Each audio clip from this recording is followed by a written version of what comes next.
Oi! Hoje é a segunda parte da leitura comentada de Os Miseráveis de Victor Hugo e finalmente vamos conhecer os miseráveis nessa história. Pois é, né? Justamente aqui nesse segundo vídeo, por pura sorte ou por coincidência, se você preferir, temos a seleção dos livros 2 até o 4. E é justamente nesses livros aqui que temos a apresentação dos verdadeiros protagonistas dessa história.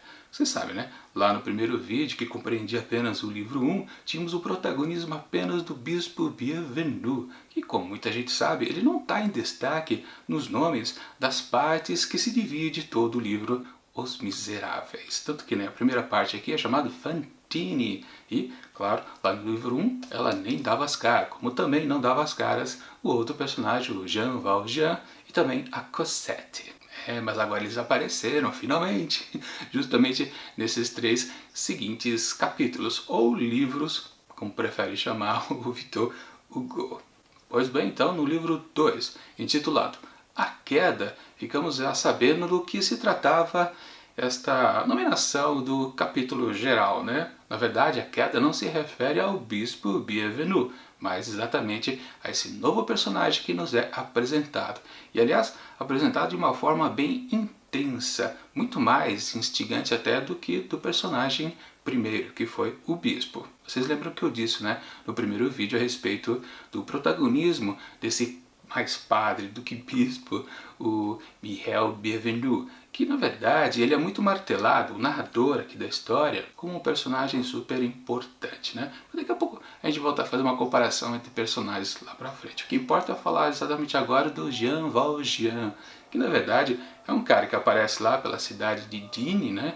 Tentando uma pousada. Ele já caminhara durante 9 horas seguidas, se não me engano, em direção a outra localidade. Enfim, ele estava querendo descansar e, claro, comer um pouco. Só que todos os lugares que ele entrava, as estalagens disponíveis por ali, as boas e as más estalagens, todo mundo recusava a sua presença. E claro, é mantido um grande mistério no começo desse conto não, capítulo, né?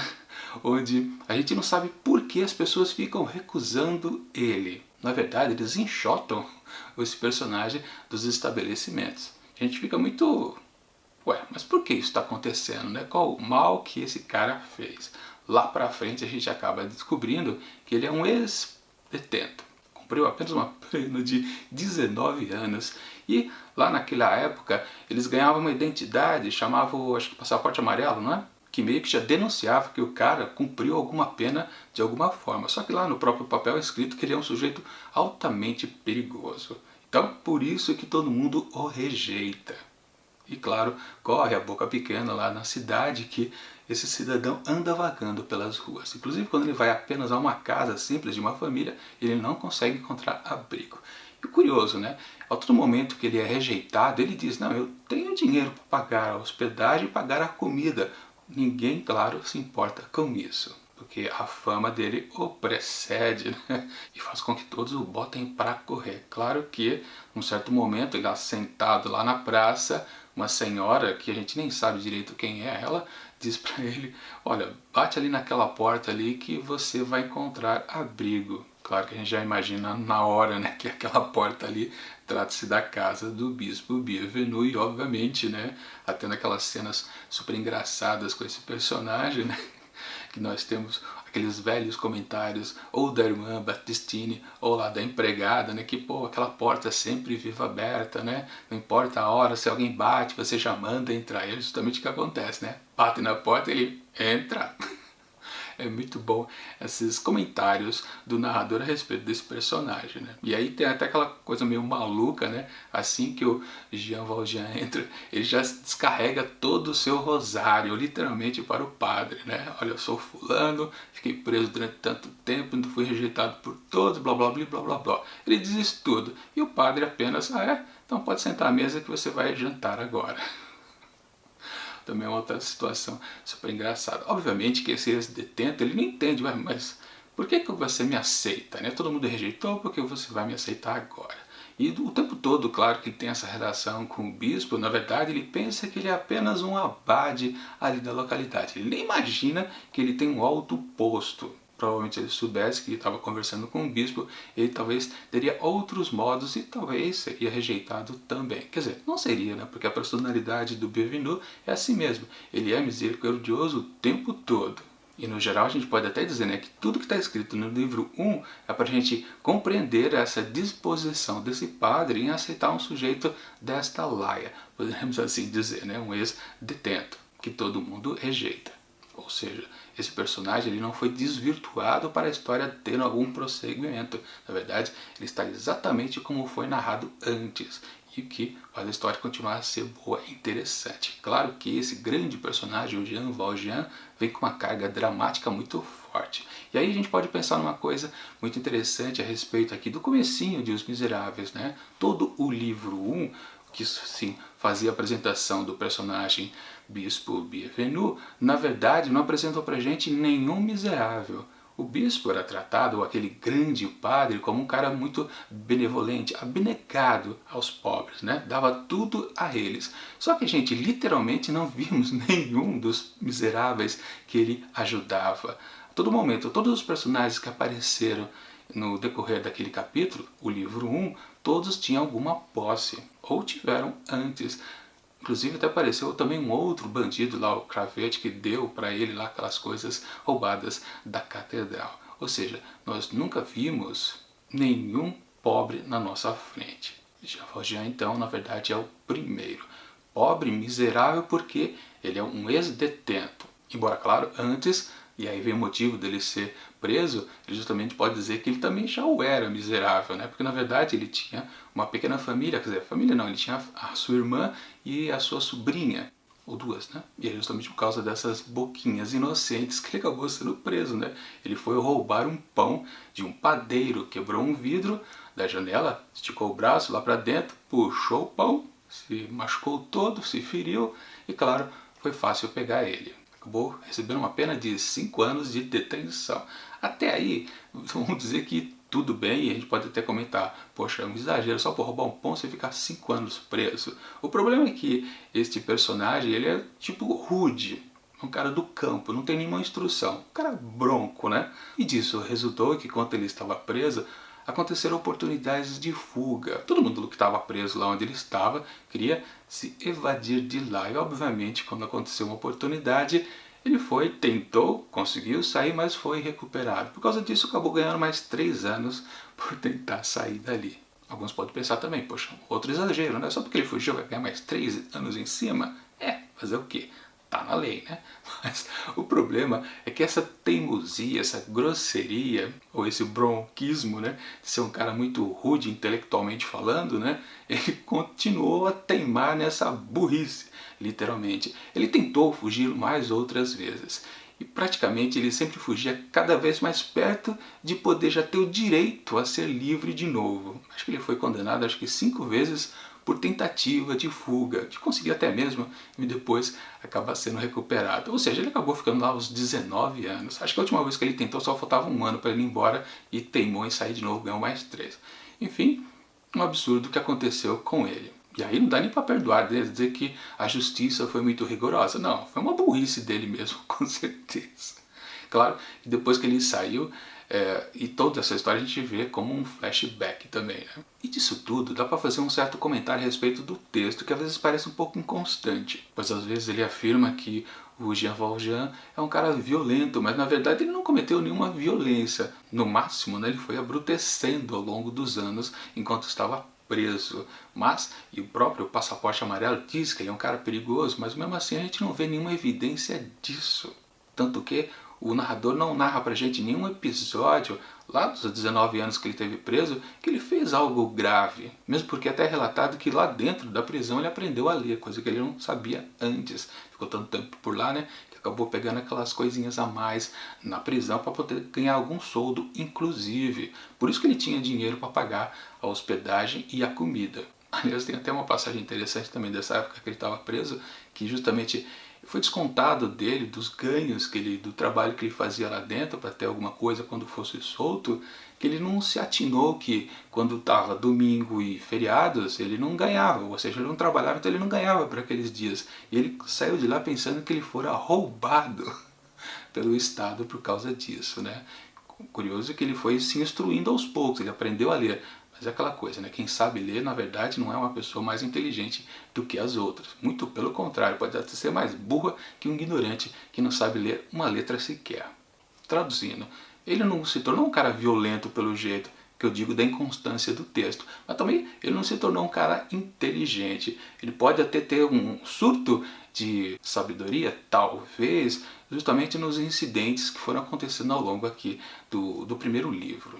Porque assim, né, quando é mostrado a primeira vez, a gente percebe que ele é um cara já sofrido. Ninguém quer dar guarida para ele, ninguém quer dar um prato de comida, o bispo o ajuda, beleza. E aí você pensa, o que vai acontecer em seguida? Bom, acontece um óbvio para muita gente, né? Ele vai fazer um furto justamente ao padre. Só que a gente pode prestar atenção numa coisa, né? É claro e bem óbvio mesmo que o Bienvenu, ele mostrou lá os castiçais e os talheres da mesa, tudo de prata, para o sujeito, na intenção mesmo de ser roubado por ele. Podemos até dizer que o padre fez uma sacanagem com este miserável. Ou se você preferir, pôs ele à prova. Mas na verdade sim, o bispo quis entregar totalmente esses objetos valiosos para ele. Lembrando, né, lá no livro 1, foi a única coisa que o padre, o bispo, gostava de curtir como uma certa ostentação que ele possuía, a única que ele tinha, na verdade, né, porque tudo em termos de ordenado ou comissões que ele ganhava, ele sempre destinava aos pobres, né, mas o que ele gostava mesmo era de jantar, almoçar com aqueles talheres, aqueles castiçais colocados à mesa quando vinha visitas para casa. Mas tudo isso, no ato, ele colocou para esse personagem. É um artifício narrativo do Victor Hugo, claro. Um padre acho que normal não faria isso, não faria esse teste ao seu fiel. Com certeza não. Mas enfim, é o que serve para botar a história para frente. Ele acaba assim roubando essas coisas e vai embora. Aliás, ele não rouba tudo, né? Ele leva apenas os talheres de prata. Depois, claro, ele é pego pelos policiais, os policiais vão fazer a cariação, né? Ver se estava tudo certo na detenção dele, e aí o padre faz aquela surpresa para até nós leitores, né? Ô meu filho, você esqueceu de levar os castiçais, estou aqui, pode levar, eu tinha deixado. Acaba sendo uma boa oportunidade de dar uma boa risada ali no meio daquela situação dolorosa da vida do Jean Valjean. Mas enfim, claro, a polícia vê que estava tudo certo ali e libera ele. Esse detento vai embora. Depois a gente vê numa certa oportunidade, horas depois, já bem distante lá de Dini, quando ele encontra um garoto que está brincando com uma moedinha escorrega da mão dele e vai parar embaixo da sola do ex-detento. E aí temos aquela cena meio estranha, a gente não entende direito o que está acontecendo, né? Ele roubou de propósito o moleque ou não? Mais pra frente, claro, a gente percebe que não, foi sem querer, ou foi tudo ao mesmo tempo, né? Tanto o lado racional como o emotivo dele estava ativo ao mesmo tempo. Ele roubou sem saber que roubou, concordando e não ao mesmo tempo. Mas ele tem lá a sua epifania e percebe que ele fez uma grande burrada de novo, assim como ele fez lá depois de 19 anos, né? Ele percebeu que sim, foi um exagero ele ter roubado aquele pão lá do padeiro só para poder matar a fome das suas sobrinhas, enfim, aqui ele se arrepende de novo e o capítulo termina de uma forma interessante, né? Ele volta à porta da casa do bispo, de joelho batendo a porta. Sim, isso é um grande final para a gente pensar. Sim, eu quero continuar a ler a história, coisa que eu tinha comentado, né, no livro 1, que acabou a história do bispo Bienvenu e eu achava, tá, mas por que eu vou querer continuar vendo essa história? A do Jean Valjean, aí sim, isso é um cliffhanger, um belo de um gancho para a gente querer saber o que vem depois ao virar a página. Só que, quando a página vira, a gente começa a conhecer Fantine. Se eu não me engano, já quase acho que 2 anos depois, né? Porque esse capítulo é dito como o ano de 1817. Os acontecimentos ali com o Jean Valjean foi em 1815, se eu não me engano. Mas isso não importa por enquanto. O que vale é a história contada dessa personagem feminina principal aqui da história, a moçola lá na casa dos 20 e poucos anos. Mas que vamos combinar, né? Que capítulo chato, ou que livro chato que é esse capítulo 3. Primeiro que começa nos capítulos intermediários com uma coisa muito histórica, que é uma coisa entediante, que realmente não vale a pena, e eu esqueci completamente já assim que terminei de ler. Aliás, tem até um comentário aqui do Victor Hugo ao final do capítulo que vale a pena ser lido um pouquinho para a gente ver do que se trata, né? Deixa eu achar aqui para vocês. Tá aqui, achei. Eis ao acaso o que confusamente acontecia no ano de 1817, hoje esquecido. A história negligencia quase todas essas particularidades e não pode fazer de outro modo, ou seria invadida por infinito delas. Esses detalhes, que chamamos erradamente de pequenos, não é pequenos fatos na humanidade, nem pequenas folhas na vegetação. São úteis. É da fisionomia dos anos que se compõe a feição dos séculos. Sim, aqui o narrador da história, o próprio Victor Hugo, né, tenta dar um motivo para ele colocar tantos fatos históricos. Cansativo, que eu acabei de ler e já tinha esquecido de tudo, não consigo lembrar de nada. Mas fazer o quê? Isso é uma coisa característica também dessa obra do Os Miseráveis, do Victor Hugo, que há muita coisa histórica aqui permeando essas histórias ficcionais dos personagens de Os Miseráveis. Isso é muito importante, claro, porque o autor ele gosta de valorizar muito as questões sociais, até demais. Mas isso eu posso comentar também mais pra frente. O que importa, claro, é falar aqui de Fantine. Fantine, lá na sua juventude, que junto com 3 amigas, são amantes de 3 rapazes que têm certas posses e estão ali naquela localidade que, confesso agora que não me lembro agora qual que é. Estão lá, claro, naquela coisa de quase romances de verão, para falar a verdade, né? São 4 amigos que se conhecem de outra localidade, um pouco mais distante, estão passando uma certa temporada ali e cada qual arranjou a sua amante. Fantino, por sua vez, ficou com um dos caras mais velhos ali da turma, já começando a ficar calvo, com poucos dentes na boca. Aliás, um detalhe, quando eu vi esse detalhe dos dentes, né, a gente precisa sempre lembrar, né, uma coisa que às vezes escapa a gente um pouco, né, quando a gente começa a ler as histórias antigas, de séculos passados. A gente sempre imagina todos os personagens belos e elegantes. Aliás, quase todos os protagonistas de quase todas as histórias, principalmente as românticas, são tidos como os belos, tanto os homens quanto as mulheres, né? Mas a gente precisa levar em consideração que em tempos passados, em séculos atrás, a beleza era às vezes não muito parecida com o que a gente tem hoje em dia. A gente não pode esquecer que a modernidade nos fez humanos mais belos. E a gente dura mais, principalmente, né? Hoje em dia, né?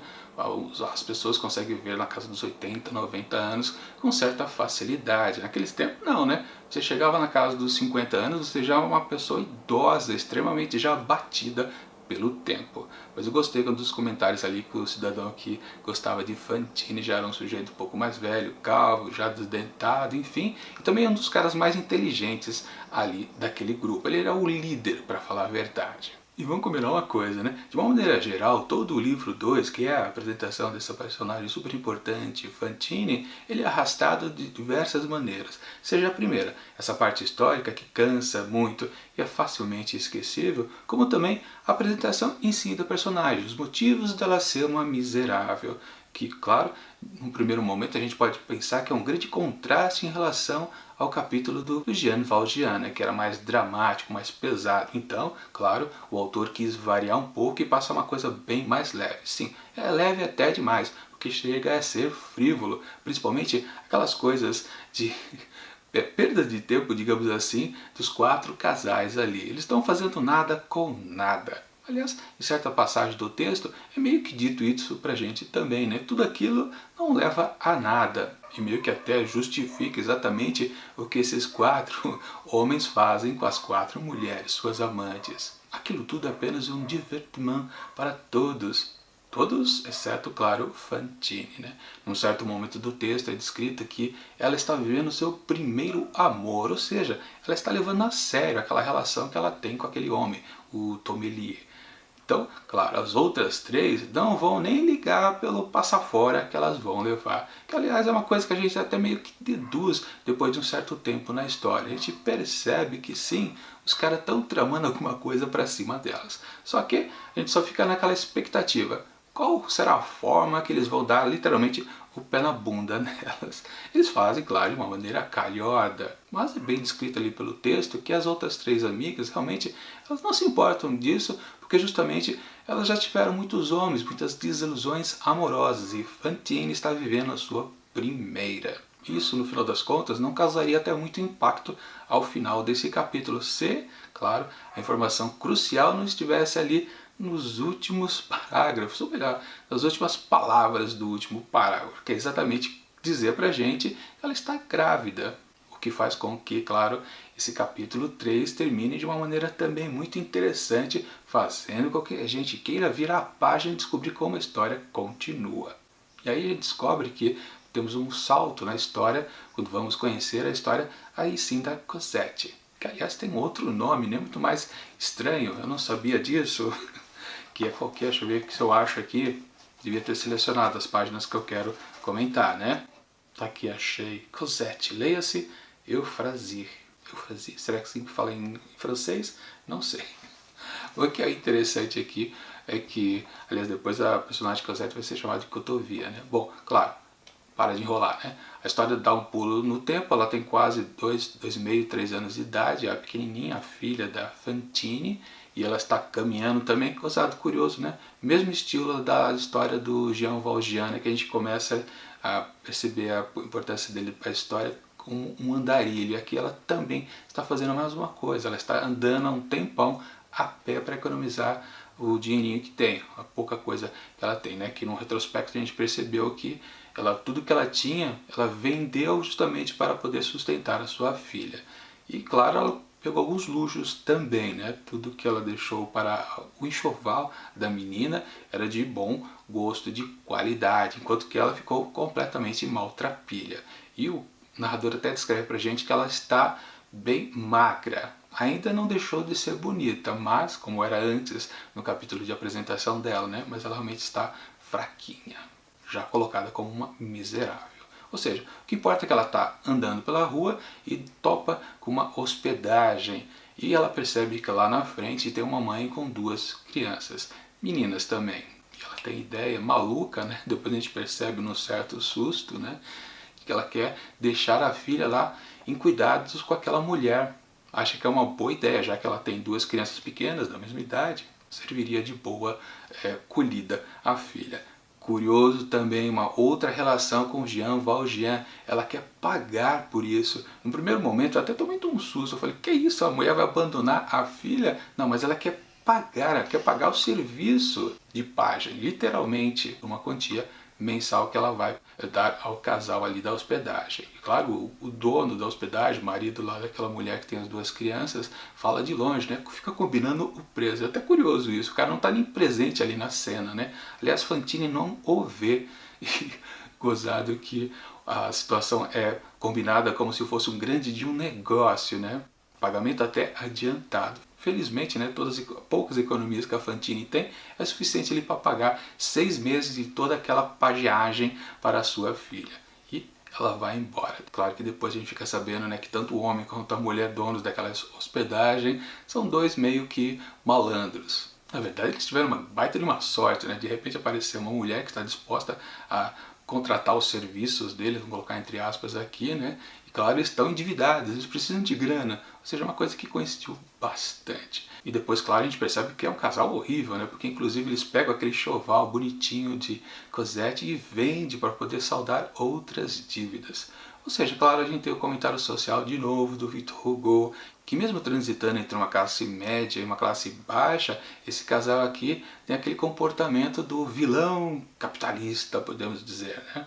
Inclusive, mais e mais, quando vai vencendo o prazo lá dos 6 meses que Fantine deixou já pago os serviços de cuidar da menina, eles vão cobrando mais e mais dela, aumentando os valores. Era 7 francos, depois passou para 12, enfim, vão aumentando cada vez mais. Claro, ela acaba aceitando, porque senão eles acabam abandonando a pobre menina. E detalhe, né, disso passaram-se 5 anos, ou seja, 5 anos Fantine deixou a Cosette ali e ela nunca mais retornou. E claro, fica aquele suspense para a gente saber o que foi que aconteceu de tudo isso. Também um bom final de capítulo e faz a gente querer virar a página para ler a continuação.